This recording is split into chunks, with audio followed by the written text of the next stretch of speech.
La intención de contaros estos capítulos de la vida de mi respetado suegro, el tío Chaval, solo hay dos intenciones, una que las generaciones venideras sigamos recordando a esta gran persona, y dos que a mí personalmente me hace mucho bien el poder hacerlo. Sastipen Talí, que Dios os bendiga a todos. Narrativa tomada de las memorias escritas de su puño y letra. Desde Cistierna nos fuimos hacia el valle de Gradefes. Estuvimos unos días con un tío de mi madre, que se llamaba Bernardo, estuvimos con esta familia en Villapadierna, en Villaiviera y en Sechores. Pero un día, mi padre, en compañía del hijo mayor de Bernardo y de la abuela de mi madre, que se llamaba la señora Consuelo y tenía 102 años, fuimos a parar a Quintana del Monte. En este pueblo, mi padre pidió permiso al dueño de un corral que estaba sin ovejas para que nos dejara estar en el corral por si llovía. El dueño le dio la autorización, no sin antes advertir que no le quemáramos ni un palo del corral. Esto le gustó al dueño del corral. Pero no muy lejos de aquel corral, había otros gitanos en otro corral, a los que mi padre conocía más de oídas que de trato, y lo que había oído de ellos no era nada bueno, más bien todo malo, eran ladrones de ganado.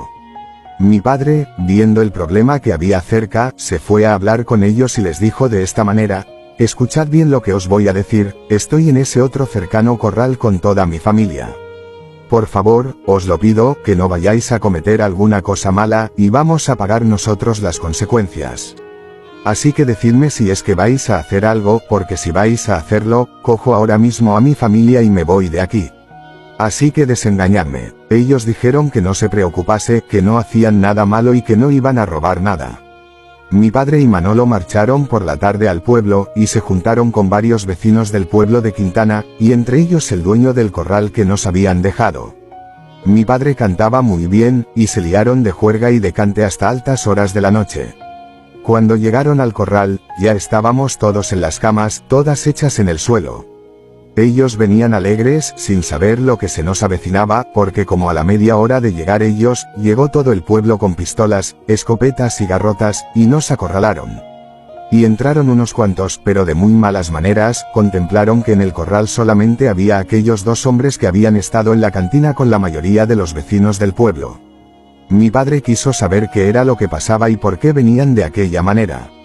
Algunos vecinos de aquel pueblo le contestaron de mala manera, pero el dueño del corral y algunos otros salieron en defensa nuestra y dijeron que nosotros no podíamos haber sido los ladrones, porque los dos mayores, o sea, mi padre y Manolo, habían estado con ellos toda la tarde. Nos echaron de allí a cajas destempladas, sin ninguna opción de podernos defender, y aún así dando gracias al dueño del corral que nos prestó, porque si no, igual nos hubiesen dado una paliza. Nos echaron sin contemplaciones hacia el monte. Era muy de noche, las mujeres con los niños dormidos en brazos y los demás, cada uno con un bulto a cuestas y según sus fuerzas. Caminamos toda la noche por el monte, con un miedo que a grandes y a menores nos hacía temblar, porque hablaban de quemarnos para escarmiento. Esta vez, estos ladrones habían robado 2 burros y una matanza, esto fue lo que después nos dijeron. Ellos lo robaron, pero nosotros estábamos pasando los grandes apuros. Después de andar toda la noche por el monte, llegamos a un corral todo caído, y allí descansamos un poco, porque la abuelina ya no podía caminar más. Entonces dijo mi padre a mi madre y a todos de la familia: no temáis, yo y Manolo nos vamos a ir a Gradefes para avisar a Mariano y a Gerardo, y a otro pariente que estaba con ellos vendiendo trajes, para que no vayan a vender hacia Quintana, no vaya a ser que estos vecinos de Quintana les puedan hacer algo. Ya que dijeron que no querían ver por allí a los gitanos, y dijo mi padre: vosotros todos, dentro de un rato, cuando descanséis un poco, bajáis hasta el pueblo de la aldea y desde allí cogéis la carretera y marcháis para Mansilla, y nosotros, desde Gradefes, en cuanto avisemos a los hijos, cogemos el coche de línea y vamos también a Mansilla, y allí nos reunimos. Después de decirnos esto, mi padre y Manolo se fueron a buscar a mis hermanos, y nosotros hicimos en principio lo que él nos dijo. Pero nada más salir de aquel corral, vimos a 2 hombres que venían a caballo detrás de nosotros, y los 2 portaban escopetas de caza. Ellos no nos dirigieron ninguna palabra, y de esta manera llegamos hasta la aldea. Allí, en la plazuela del pueblo, nos quedamos los niños pequeños, mientras que mi madre y una prima suya, con la abuelina, dieron una vuelta por el pueblo para ver si vendían o cambiaban los objetos que llevaban por algo de comida, pues la verdad era que todos estábamos hambrientos. Con la abuelina, Consuelo, iban su nieta Jesusa y su nieto Jacinto. Este era de mi edad. Y nosotros éramos mi madre, yo y 2 hermanas menores. En total, éramos 7 personas. Cuando ya estábamos dispuestos a emprender la marcha, nos cerraron el paso, y uno de aquellos que habían venido detrás de nosotros, que tenía por apodo Madriles y que por cierto era grandón y sordo, tenía una boina en su cabeza y mucho pelo en los oídos. Al decirnos que nosotros no íbamos a ninguna parte, la abuelina preguntó qué era lo que pasaba, que por qué no podíamos ir para Mansilla, y sin más contemplaciones, aquel verdugo le asestó un guantazo que la tiró por tierra. A eso, su nieta Jesusa, dirigiéndose a aquella mala bestia, le dijo que por qué pegaba a una anciana de aquella manera, y aquel hombre sin compasión a la chica le arreó otro tremendo golpe que la lanzó al suelo. Todos los reunidos del pueblo se reían al contemplar la gran escena que allí estaba ocurriendo. Todos los niños estábamos llorando, y toda la familia, con el miedo en los huesos. A continuación nos echaron por la carretera hacia Quintana otra vez.